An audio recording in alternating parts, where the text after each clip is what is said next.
तर गाडीच्या एका सीटवर 4 नेत्यांना बसण्याची वेळ आली अशी टीका रोहित पवार यांनी केलेली आहे। व्हायरल व्हिडिओवरती रोहित पवार यांनी ही टीका केली आहे। भाजपामध्ये दडपशाही असल्याचाही आरोप यावेळेला रोहित पवारांनी केला।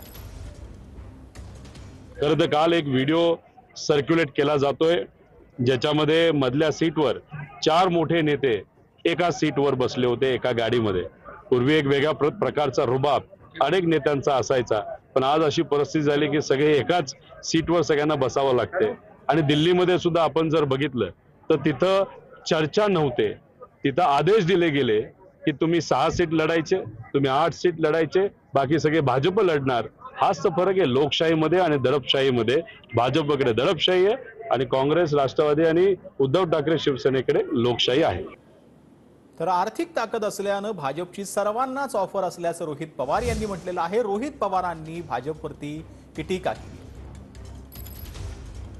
भाजपने सगळ्यांनाच ऑफर दिलेली हेच तर तुम्हाला सांगतो। त्यांच्याकडे आर्थिक ताकद खूप मोठी आहे, दबाव तंत्राची ताकद खूप मोठी आहे आणि त्याच्यामध्ये 75च्या पुढे जर खऱ्या अर्थाने आपल्याला भाजपमध्ये जर रिटायरमेंट घ्यायची असेल तर असे अनेक मोठे नेते भाजपचे आहेत ज्यांनी 80च्या पुढे सुद्धा खासदारकी केलेली आहे।